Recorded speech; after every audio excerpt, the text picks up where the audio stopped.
Assalamualaikum. Waalaikumsalam warahmatullahi wabarakatuh. Enggak. Tersebut. Pemirsa, alhamdulillah tim Teras Kiai, pengurus cabang Nahdlatul Ulama Kota Cirebon saat ini sudah berada di lokasi lingkungan Pondok Pesantren Benda Kerep Kota Cirebon. Sudah bersama kita, sahabat kita, guru kita semua, Al-Mukarram As-Sahibul Fadilah Kiai Al-Haj Muhammad Miftah Fakih. Kang Miftah, gimana kabarnya Kang Miftah? Alhamdulillah semuanya baik. Keluarga sehat? Alhamdulillah sehat semua. Masya Allah. Berkah, alhamdulillah. Iya. Niki, kami dari Teras Kiai. Iya. Mau silaturahmi sama Kang Miftah. Terima kasih banyak. Dengan ada program Teras Kiai ini tujuannya mempererat silaturahmi. Alhamdulillah. Kedua, minta bimbingan tentang amaliyah kebaikan dalam menjalani Amin, hidup. amin. Okay. Kang, barusan tadi kita lewat menyeberang kali. Iya. Gitu. Saya melihat ada tradisi-tradisi kuat di pesantren Benda Kerep ini. Betul. Sebelum saya masuk ketemu Kang Miftah, tadi saya sempat sholat dan wudhu di masjid. Saya lihat kok masjidnya, bangunannya itu sama dengan pesantren Buntet gitu. Betul. Apa kaitannya Benda Kerep dengan Buntet pesantren, Kang Miftah? Masih saudara dekat ya. Oh. Karena kalau Mbah Abdul Jamil itu adiknya Mbah Soleh. Dan istrinya Mbah Said Gedongan pun adiknya Mbah Soleh. Nah itu mungkin bangun masjid itu sama bareng, terus arsiteknya pun mungkin orang itu saja. Jadi potongannya sama, modelnya ya sama, malah ada pohon sawoknya juga gitu tuh. Cuma kalau di Gedongan itu sudah direnovasi total. Kalau Buntet sama di sini masih sama. Tetap potongannya apanya gitu masih sama. Iya. Nah, ini saya juga melihat di sini di kediaman ini kediamannya siapa ya? Di sini itu pertama rumah di Pondok Pesantren Benda Kerep. Ini ya dalamnya Mbah Soleh. Dalamnya Mbah Soleh. Ya, ini gerianya Mbah Soleh. Gerianya Mbah Soleh. Alhamdulillah. Tadinya Mbah Soleh, kemudian ke Mbah Abu Bakar kakek, kemudian ke Bapak almarhum yaitu Kiai Haji Ahmad Fakih, terus ya sekarang saya. Alhamdulillah. Iya. Kang, ini kita mau ngobrol-ngobrol santai. Iya, monggo. Di sela-sela kesibukan Kang Miftah. Betul. Saya melihat agak tertarik tentang masalah tradisi, penguatan tradisi. Kita melihat Benda Kerep ini adalah salah satu pemegang tradisi kuat di Cirebon, khususnya di Cirebon gitu loh. Sebenarnya apa sih yang diharapkan sama Kang Miftah untuk menjaga penguatan tradisi ini, dan apa yang dilakukan sama pesantren Benda Kerep ini untuk menguatkan tradisi? Ya, untuk penguatan tradisi memang kita itu termasuk ini tinggalan para sesepuh. Dari mulai mungkin Rasulullah, dari mulai sampai ke para sahabat, tabi'in, ulama salafus soleh, sampai kepada para wali songo. Nah, kita itu yang perlu kita pegang dan perlu kita ikuti, karena itulah para ulama-ulama kita, yang mudah-mudahan kita semua ini, seluruh pesantren ya yang ada di Indonesia itu, di aku muridnya, di aku terutama umat Rasulullah dan para santrinya, para masyaikh kita fitunya wal akhirah. Dan mudah-mudahan kita itu bisa istiqomah menjalankan kebaikan sebagaimana yang tadinya sudah diterapkan oleh sesepuh kita. Ya kita semaksimal mungkin, sekuat mungkin ya kita harus kita pertahankan. Ya. Tapi ya umpama kayak ada pesantren yang sudah ada pendidikan umum, itu pun ya sekarang mungkin karena tuntutan juga nggak jadi masalah. Yang harus kita ini kan cuma penting kita itu untuk li'ila'i kalimatillah wa ihya'uddin. Itu. Masya Allah. Nah, kenapa? Karena Rasulullah pun sudah bersabda, belajarlah kamu. Nah, ke negara Cina gitu kan, sampai ke Cina itu kan untuk bahasa belajarlah itu kan ilmu apa saja yang bermanfaat dan untuk kemaslahatan yaitu umat itu. Nah, adapun yang kayak di sini, karena di sini nggak ada formal gitu ya, ya udah di sini yang begini. Nanti makanya saya kadang-kadang begitu, kalau di sini nggak ada formal, kalau ada mau nitipin anak gitu ya, kalau yang mau ada formalnya monggo ke Buntet, monggo ke Babakan atau ke Kempek, tak yang ada kerja Winaun. Nah kadang orang tuanya enggak, katanya pengen anak saya tuh pengen ngaji aja, ya udah monggo. Bareng-bareng terus mudah-mudahan dapat berkahnya yaitu para masyayikh semua. Gitu. Agama ya. Tadi kita tertarik dengan masih tradisi ya Kang, bahkan Kang Miftah. Di tempat wudhunya sendiri kalau mau masuk wudhu itu, mau masuk masjid itu melewati kolam itu. Iya. Kolam-kolam itu kolam wudhu kan. Betul. Gitu. Itu maknanya apa?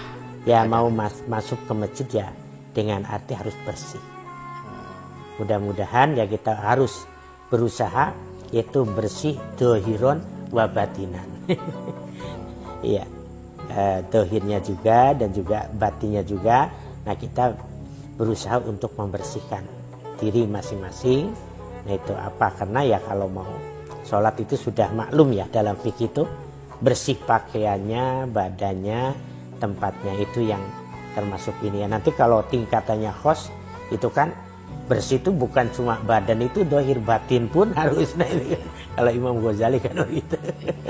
Nah itu kekhusuannya, kekhuduannya dan lain-lain gitu. Ya tapi mudah-mudahan lah kita bersihkan dohirnya dulu, terus kita berusaha batinnya pun dibersihkan. Mungkin salah satu filosofinya seperti itu seperti ya, itu, Kang, ya? Seperti Karena itu. Begini Kang, ya dewasa ini ngomong kebersihan itu, cara hidup bersih, kebersihan itu lagi jadi topik utama seluruh dunia. Betul. Sementara Islam sendiri sudah terlebih dahulu untuk menjalankan pola bersih, hidup bersih. Termasuk di pesantren Benda Kerep ini, siapapun yang akan masuk ke masjid itu harus melewati kolam kebersihan itu. Betul. Jadi masuk ke masjid udah bersih. Sudah wudhu, bukan hanya kotoran dohir tapi rontok batin juga. Mungkin juga. Itu ya Kak. Begitu, betul. Karena kalau dilihat kan begitu. Hikmah daripada wudhu, kita membasuh wajah, maka akan hilanglah segala sesuatu yang pernah kita lakukan, yang mungkin maksiat atau tidak, ini kan mau rontok semua. Cuci tangan pun seperti itu, dan kaki pun seperti itu. Nah itu di situ ininya. Ya. Subhanallah. Hari ini di antara kita nih Kang, luar biasa saya melihat tradisi di Benda Kerep ini. Pemirsa, Benda Kerep ini lokasinya di wilayah kota. Tapi pesantren Benda Kerep ini teguh memegang tradisi-tradisi lamanya. Di antaranya tadi Kang Miftah menyebutkan bahwasanya di Benda Kerep ini hanya ngaji non formal, tidak ada pengajian formal. Leres. Terus yang kedua, menjaga bangunan, bukan hanya tradisi bangunan itu dijaga. Masuk masjid harus lewat kolam dan berwudu dan selanjutnya. Pertanyaan selanjutnya begini Kang. Dengan Kang Miftah ini terus melanjutkan tradisi-tradisi lama dengan penguatan tradisi ini, adakah kendala atau problem di masyarakat sekitar untuk yuk bareng kayak modern kayak pondok-pondok yang lainnya, supaya jangan tertinggal? Kelihatannya ada nggak yang tuntutan seperti itu Kang? Kalau untuk masyarakat kayaknya enggak. Jadi ya kalau gini, kalau di sini memang tradisinya aja begini. Jadi kalau masyarakat ini di sini tuh kadang ada yang ke Jakarta, yang pada usaha ke sana ke semari. Mungkin di Jakarta itu mengikuti kayak kehidupan Jakarta, kayak kehidupan di daerah mana. Tapi kalau udah masuk ke sini, ya udah begini gitu. Dan alhamdulillah masyarakat pun tidak menuntut apapun. Biarpun dari masyarakat di sini tuh yang mondok itu keluar sini, memang saya juga mondok itu di Jawa Tengah, pernah di Jawa Timur. Tapi kalau udah masuk ke sini ya yang seperti ini gitu. Iya. Ya karena dari Mas saya pun kadang pesan atau wasiatnya udah, karena itu sudah mbahmu menerapkan begitu, ya udah itu enggak ini. Itu sudah bagus dan sudah ini. Memang dulu itu seperti itu.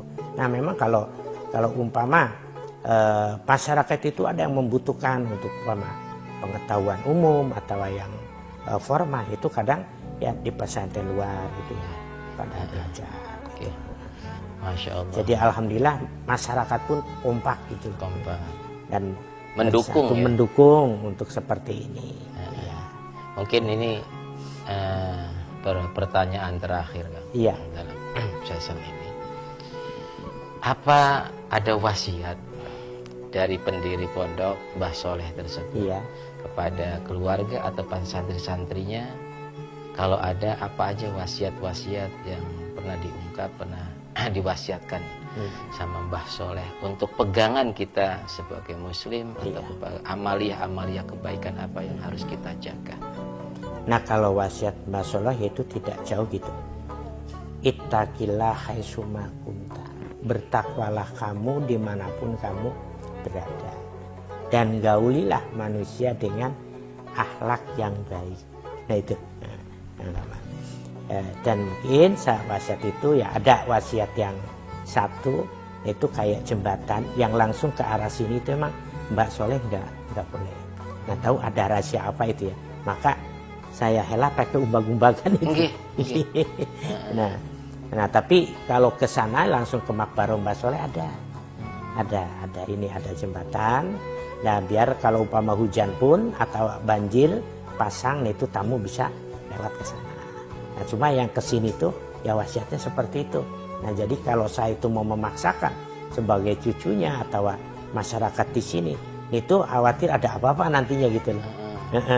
Jadi bikin jembatan itu nggak arah ke sini, tapi arahnya itu ke utara, ngetan.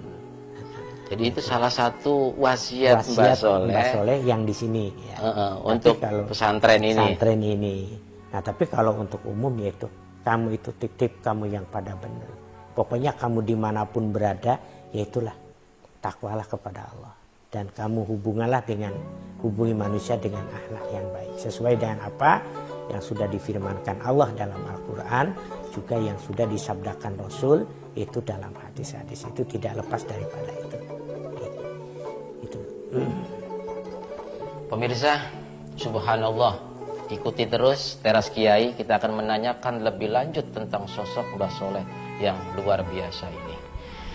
Kang Miftah, kalau tidak keberatan, mungkin ada amalia khusus yang diwasiatkan oleh Mbah Soleh, mungkin kepada keluarga atau pada santri-santrinya, atau lebih umum kepada masyarakat sekitar Benda Kerep ini. Iya, Masya Allah. Okay. Iya, ada memang. Mbah Soleh itu memang kalau mudawamahnya itu Torekat Syatoriyah ya. Karena memang termasuk beliau itu adalah mursyid Syatoriyah. Iya. Nah, mursyid Syatoriyah ya, Mbah Soleh itu sanadnya itu ke Mbah Asy'ari Kaliwungu atau Pak Yai Guru yang maksudnya itu ya. Sama dengan Mbah Krian juga itu, Mbah Anwaruddin Krian. Nah memang lagi buka pesantren di sini pun ya Mbah Soleh itu didampingi sama Mbah Krian. Sampai torekat pun sama. Nah terus Mbah Soleh mewasiatkan kepada ya keluarga dan kepada santri juga kepada muridnya, yaitu yang mau ngambil syatoriyah ya silakan ngambil di talqin. Tapi kalau Mbah Soleh yang menginginkan suruh santri dan murid atau keluarga perbanyaklah baca istighfar dan sholawat Nabi Muhammad SAW. Apa sholawat yang apal dan apa yang dibaca monggo. Cuma Mbah Soleh itu ada sholawat yang biasa dawam oleh Mbah Solehnya itu sholawat al-ma'luf itu. Sholawat al-ma'luf. Al-ma'ruf. Ma'luf. Al-ma'luf. Ya, Allahumma sholli ala sayyidina Muhammadinil ma'lufi ujburni hajati. Nah itu sholawatnya Mbah Soleh. Kalau tidak keberatan, mungkin Kang Miftah bisa mengizazahi kami semua untuk pegangan amalia tentang sholawat al-ma'luf. Ya, monggo. Okay. Allahumma sholli ala sayyidina Muhammadinil ma'lufi ujburni hajati. Itu sholawatnya Mbah Soleh. Kalau Mbah kayak Pangeran Cakrabuana tambah kubu kan ada juga sholawat khosnya itu yang biasa didawam oleh beliau, itu sholawat Allahumma sholli ala sayyidina Muhammadinil qawi wa sholihal a'mali. Itu sholawatnya yang biasa didawam Mbah Kubu. Nah tadi Mbah Soleh itu sholawat al-ma'ruf yang didawam itu kepada santri, juga kepada ya ke keluarga tawaduriyahnya juga Mbah Soleh itu begitu. Banyaklah istighfar dan sholawat Nabi gitu. Selain daripada kita tadarus Al-Quran atau torekat syatoriyah, nah yang dipakai Mbah Soleh itu torekat syatoriyah yang sanadnya yaitu dari Syekh Abdullah Asy-Syatori sampai kepada Hasan Hussein, sampai kepada Sayyidina Ali, kepada Rasulullah, itu terus kepada Rasulullah ditalkin oleh malaikat Jibril dari oleh Allah, yaitu yang lewat malaikat Jibril alaihissalam. Itu ya torekat syatoriyah yang dipegang Mbah Soleh. Karena torekat al-mutabaruh banyak yang lagi. Ada Naksabandiyah, ada Qadariyah, ada Alawiyah, Rifaiyah, dan lainnya. Kebetulan ada Syadiliyah, Mbah Soleh yang dipegang yaitu syatoriyah, itu torekatnya. Ya, tapi sanad sama itu juga kepada Rasulullah Sallallahu Alaihi Wasallam. Rasulullah turun ke Sayyidina Ali, Sayyidina Ali ke Sayyidina Hasan Hussein, kepada Sayyidina Al-Bakir, Zainal Abidin, Ja'far As-Shadiq, sampai kepada mursyid-mursyid, yaitu sampai ke Syekh Abdullah Asy-Syatori, sampai turun, nah sampai termasuk ke Sunan Gunung Jati. Ya. Kang Miftah, Kang Mbah Soleh ini ada peninggalan atau peristiwa yang luar biasa yang pernah terjadi dalam kehidupan Mbah Soleh, enggak? Manakib Mbah Soleh? Ya ada termasuknya. Lagi babak-babak di sini itu, ya kalau Jawa babak-babak ya, atau membuka lahan di sini itu memang tantangannya itu sangat berat gitu ya. Babad tanah ini tadinya bukan benda kerep ini namanya, tadinya Cimewu. Kenapa? Karena kalau hutan ini kalau ada orang masuk itu hilang. Kalau bahasa Sunda berarti Cimewu. Itu jadi itu asalnya. Nah, sampai yaitu di sini tuh ya banyak juga binatang, ya juga yang goib juga itu ya. Sampai Mbah Soleh itu dulunya lagi belum bangun rumah, itu bikinnya ranggon. Jadi bikin tempat di atas pohon. Nah itu karena di bawah ini masih banyak binatang-binatang yang buas begitu ya. Mungkin dengan Mbah Soleh taqarrub ilallah, dengan berdoa, dengan usaha dohir dan batin, itu mendapatkan izin dari Allah Subhanahu wa Ta'ala sampai menjadi itu kampung ini. Nah, kenapa sekarang jadi benda kerep? Nah, karena di sini dulunya itu banyak pohon benda. Kalau pohon benda itu mirip sukun. Kayak buah pohon sukun. Pohonnya pun sama, buahnya pun mirip. Cuma kalau sukun itu durinya pendek, kalau benda itu agak panjang durinya. Tapi lembek, enggak keras kayak durian itu enggak. Nah, terus karena pohon benda itu banyak, jadi kerep gitu ya, lebat gitu. Nah, terus kerep, nah itu disebut namanya benda kerep. Itu waktu itu ya Masya Allah tantangannya. Malah di sini tuh ada 3 ular yang tidak mau keluar dari hutan ini. Itu kenapa? Ya mungkin karena apa ya, yang mungkin dikatakan bahasa Jawa itu siluman ya. Nah, 3 itu ya melingkari kampung ini, melingkari kampung benda ini. Jadi antara kepala dengan buntut tuh begitu tuh. Ular tersebut. Siluman apa nyata? Ya memang kelihatannya si ular. Mungkin ya kalau sudah begitu mungkin sudah kayak siluman gitu ya modelnya. Nah yang 2 itu mau keluar, disuruh keluar sama Mbah Soleh itu. Yang 1 nggak mau. Nah kenapa yang 1 itu ada komitmen sama Mbah Soleh. Saya nggak mau keluar, saya mau menjaga kampung ini. Ularnya itu mungkin karena Mbah Soleh juga wali Allah, orang agung, jadi bisa komunikasi dengan binatang. Dengan apapun. Nah terus kemudian dengan ini apa, macan. Itu ular, macan. Macan itu tadinya banyak. Kak nanti maaf, tadi komitmen sebelum ke macan itu komitmen sama Mbah Soleh itu ular yang 1 itu komitmen apa itu? Jadi untuk menjaga di kampung sini. Minta restu, minta diizinkan untuk menjaga di kampung hutan Cimewuh. Cimewuh ini ya, kampung benda. Terus lalu Mbah Soleh mengizinkan. Mengizinkan. Ya udah kalau kamu memang begitu, silakan kamu di sini tetap. Tapi ya enggak memperlihatkan. Ya kalau memperlihatkan gimana besarnya itu ular. Nah itu. Terus masalah macan itu. Nah terus ada beberapa harimau atau macan ya. Yang lain itu pada keluar, cuma yang 6 itu enggak mau. Ada merah, ada hitam, ada yang hitam sama putih, tablo-tablo gitu ya. Ada yang abu, berarti kalau bahasa Jawa itu blawuk gitu ya. Blawuk. Nah terus ada yang putih polos ada. Nah terus yang satunya itu abunya agak tua. Yang satu abu muda, yang satunya itu tua. Nah itu yang 6 itu nggak mau keluar lagi. Saya yaitu komitmen lagi, saya tetap di sini. Nah saya itu mau menjaga ya kampung sini. Ya kalau macan itu saya sendiri pernah lihat itu. Masya Allah. Kalau ular ya saya nggak mau lah. Nah kalau gimana gedenya kan. Ini jadi merinding gulai, Masya Allah. Nah kalau macan itu saya pernah saya itu datang berangkat dari mana, yaitu ada di latar masjid, tapi belum ada bangunan aula ini. Dulu kan masih latar gitu ya. Nah belum ada aula, itu ada. Ini kita bilang dinamakan kucing, kok buntutnya kayak macan. Saya tuh merinding, wah ini bukan kucing nih kita bilang gitu. Itu yang putih tuh. Buntutnya sambil kepuk-kepuk gitu, terus kepuk-kepuknya itu kedengar. Kalau kucing kan nggak mungkin ya, pluk-pluk gitunya tuh kedengar. Wah ini nih yang ini, ya udah saya tuh terus pulang. Nah terus ya belum lama, ya enggak, udah lama berapa tahun juga mungkin. Nah itu saya beberapa hari kalau keluar dari rumah itu ada di pintu. Tapi itu yang ini, yang hitam. Ada di pintu.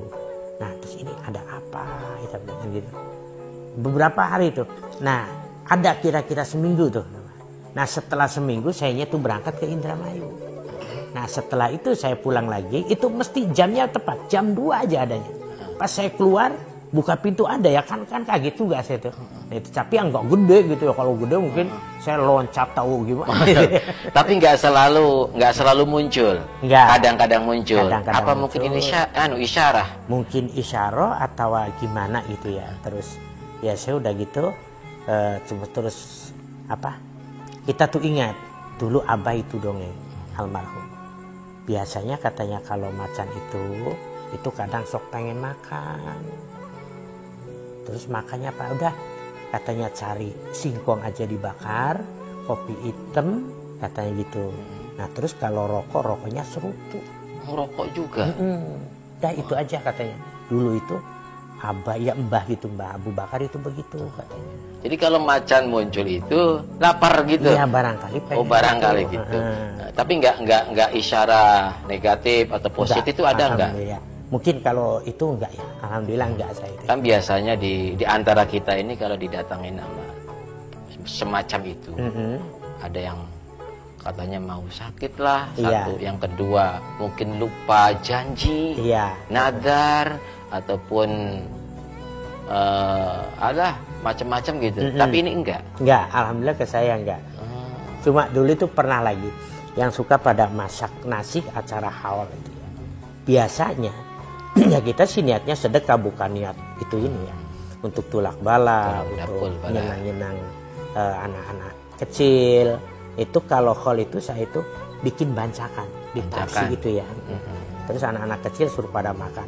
Pas itu saya itu lupa nggak bikin. Jadi macanya itu menjenis ya gede itu sih pas di belakang itu. Jadi ya tukang pada masak nasi ini pada lari. Pengobengnya pada melayu. Makanya pengobeng juga laki itu sebetulnya. Nah ini ada apa? Oh dia nggak bikin selamatan ini. Haul. Pas haul itu mungkin. Haulnya Mbah Soleh. Mbah Soleh. Mungkin jadi macamnya uang pada enak wae mangan iwak jadi kita di payung. Nah terus setelah itu saya ingat oh iya ya udah. Terus bikin masak apa terus ya saya anak-anak kecil dipanggil kepada makan bareng-bareng ya alhamdulillah itu. Yang merinding itu kata orang itu jenisnya kalau sekucing sih nggak masa itu sih beneran gedenya itu kayak kerbau katanya itu. Nah itu yang 6 itu di sini yang Muming sudah komitmen sama Mbah Soleh itu ya pengen ya ikut di sini bareng-bareng lah ya mungkin di sama Mbah Soleh orang Agung mungkin dijanji ya dah kamu boleh hidup di sini tapi jangan ganggu ke anak cucu atau ke masyarakat atau ke tamu gitu. Jadi Kang Miftah ini turunan langsung dari Mbah Soleh yang keberapa? Keempat. Keempat. Karena Mbah Soleh pun yaitu seininya kan kayak Mbah Hasyim Asy'ari kan. Ya satu perjuangannya lah beda. Terus Syekh Nawawi Banten, Mbah Soleh Semarang, Darat. Itu diantaranya. Terus Mbah Olil Bangkalan itu satu ini. Malah khutbahnya Mbah Soleh itu dari Mbah Olil Bangkalan yang sampai sekarang dibaca itu. Kalau boleh khutbah tentang apa? Ya kalau Jumat. Khutbah Jumat itu dari Mbah Olil Mbah Soleh. Jadi setiap Jumatan di Masjid Benda Kerep yang dibaca khutbahnya itu. Khutbahnya Mbah Olil Bangkalan. Iya. Tapi tidak diterjemahkan, cuma bahasa Arab aja kayak di kesepuan gitu tuh. Gitu. Jadi setiap khotib siapapun khotibnya, iya, tetap yang dibaca itu. Itu apa? Itu namanya wasiat. Jadi kalau wasiat sih enggak ya itu cuma meneruskan gitu. Mungkin bil berkah dengan gurunya yang sanadnya mutasil gitu tuh. Jadi tidak bisa melepaskan itu. Nah Kang berbicara tentang masalah sanad tadi ya. Itu saat ini orang itu banyak sekali ya ustadz dadakan lah. Bahkan ya berijtihad sendiri gitu di antara kita itu. Entah dari mana, mau santernya di mana, kapan mondoknya kita nggak paham. Tahu-tahu alim, betul. Tahu-tahu banyak pengikutnya, betul. Digemari banyak betul. Orang kan gitu loh. Betul. Tapi sanadnya gak jelas gitu. Menurut Kang Miftah, sanad ini pentingkah untuk bagi setiap orang yang bagi setiap orang lah, penting nggak sanad itu? Ya kalau kata saya penting. Soalnya kata Imam Muslim itu al isnad minal ilmi. Sanad itu sebagian daripada ilmu. Maka kalau insya Allah kiai-kiai di pesantren yang ini itu sanadnya itu nyambung. Umpama saya dari guru saya sampai ke ini ya sampai kepada mu'alif juga sepada yaitu Rasulullah Shallallahu Alaihi Wasallam. Jadi sanad itu penting. Makanya kalau santri itu ya sanad itu harus. Nah sanad itu ada yang tertulis umpama dari saya, dari guru saya sampai kepada ini, dan ada cukup dengan bil musafahah dengan salaman. Ya nanti setelah kita ngaji sudah tamat, nah kita itu terus bersalaman.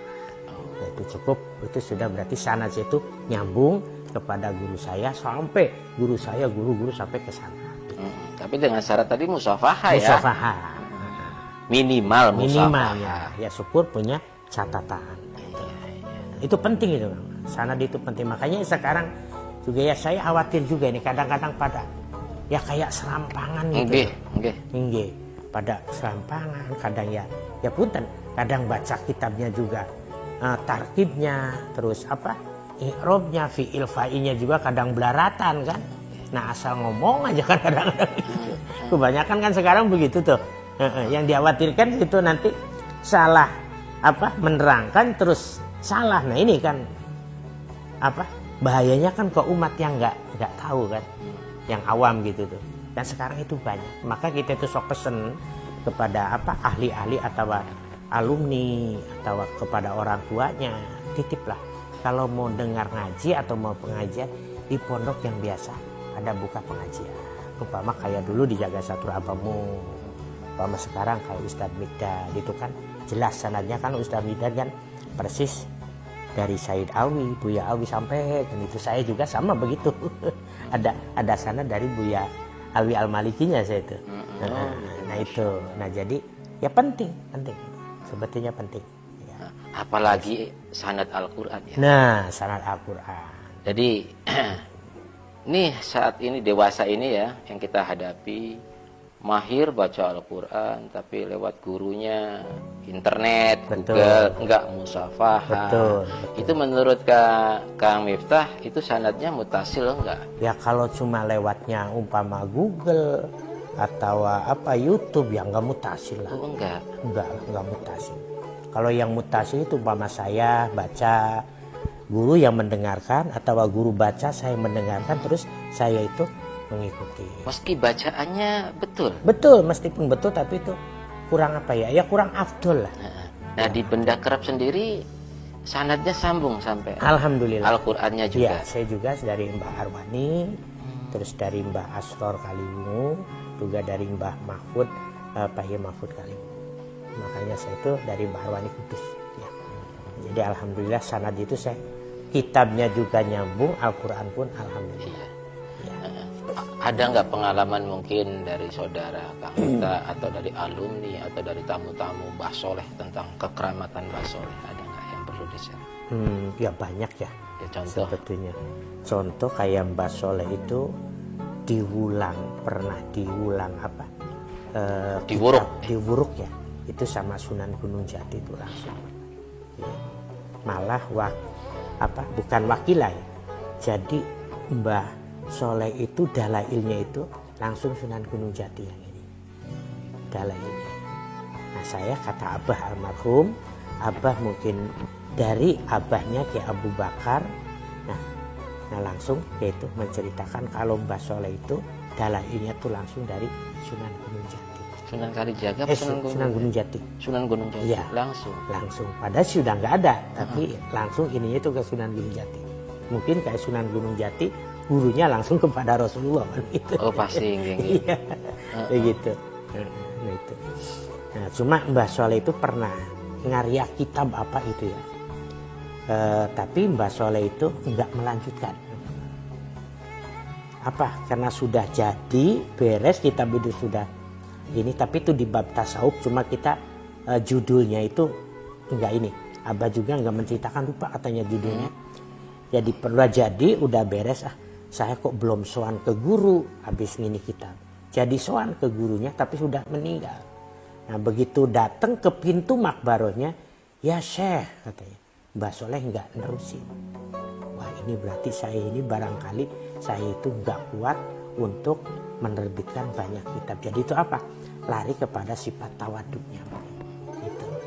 Nah jadi nggak diteruskan Mbah Soleh itu. Jadi belum sempat diteruskan nulis kitabnya. Tapi Mbah Soleh begitu disambut oleh gurunya dengan bahasa itu, Mbah Soleh sudah nggak berani melanjutkan. Nah terus Mbah Soleh itu amar ma'rufnya atau dakwanya itu bil lisan. Kalau Mbah Nawawi Banten bil kutub, kalau Mbah Soleh di sini tuh bil lihan wal hal. Gitu. Contohnya misalnya? Contohnya seperti mencontohkan kita itu untuk memperbaiki akhlak atau untuk menginikan akhlak itu sangat Mbah Soleh itu menekan. Akhlakmu itu harus yang pada benar. Biarpun orang alim tapi tidak berakhlak, itu rusak. Nah itu Mbah Soleh. Nah, biarpun orang yang tidak alim tapi berakhlak, itu mulia. Apalagi orang alim berakhlak, nah itu jadi sangat menekan. Dari sifat-sifat kalau dalam kitab Imam Ghazali itu menghindari sifat mazmumah, sifat munjiat itu sangat diinikan itu Mbah Soleh. Medianya dengan apa itu berdakwanya? Dengan bilisan aja. Jadi ada tamu gitu ya. Nanti kalau ada tamu itu kayak Mbah Soleh itu yang diinikan itu kayak hikam, bicaranya itu bicara hikam. Jadi yang diobrolkan itu hikam, bidayatul hidayah, sulamut taufik itu masalahnya. Terus dengan bilhal artinya begitu baca, nah itu sama diamalkan. Itu ya malum orang-orang dulu ya, kita sih masya Allah untuk saya aduh ya beratnya masya Allah. Itu orang dulu itu semuanya begitu. Ya Mbah Mas Arif pun, Mbah Soleh Darat Semarang, kayak Mbah Holil Madri, ya seperti itulah orang-orang dulu. Tapi ya kita mudah-mudahan karena saya itu sanadnya pada nyambung semuanya pesantren, yang mudah-mudahan dapat berkahnya dan diaku santrinya di dunia wal akhirat. Amin ya rabbal alamin. Kalau cerita orang dulu itu masya Allah, yes. Betul-betul takwanya, solehnya, zuhudnya, dan masya Allah lah. Iya. Mudah-mudahan kita dapat berkah dan amin. Syafaat dunia akhirat aja. Amin ya rabbal alamin. Pemirsa, alhamdulillah perbincangan malam ini istimewa. Beliau, sahabat kita, guru kita, Kiai Haji Miftah Fahri, menceritakan tentang sosok Mbah Soleh yang sangat luar biasa. Ada wasiat yang tadi kita dengarkan bersama, yang disampaikan oleh Kiai Miftah, bahwasanya wasiat untuk semua, untuk keluarga, untuk santri, dan untuk masyarakat sekitar Benda Kerep dan semuanya. Ittaqillaha haitsu ma kunta. Artinya bertakwalah kalian semua dimanapun Anda berada. Ini sungguh luar biasa istimewa. Jadi kalau boleh menyimpulkan, dalam keadaan apapun kita diperintahkan untuk megang takwa, baik sendirian, berdua, maupun bermasyarakat. Jadikan takwa itu sebagai pegangan, perisai, pedoman dalam menjalani kehidupan di sini. Bahkan ketika ada problem yang muncul di permukaan, ittaqillaha haitsu ma kunta. Baik sampean sendirian, berdua, bersama-sama, jadikan takwa sebagai pedoman.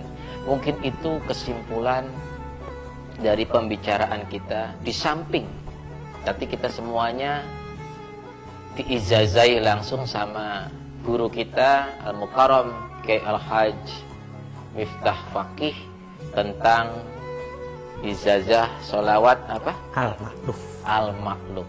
Semoga kita semua bisa mengamalkannya dengan baik dan menjadi amaliyah kebaikan kita. Pemirsa, mungkin sampai di sini dulu perbincangan kita bersama beliau. Kami dari Teras Kiai mohon maaf, kita akan ketemu lagi di episode berikutnya yang lebih menarik lagi, silaturahmi bersama habaib dan kiai di wilayah Cirebon Raya ini.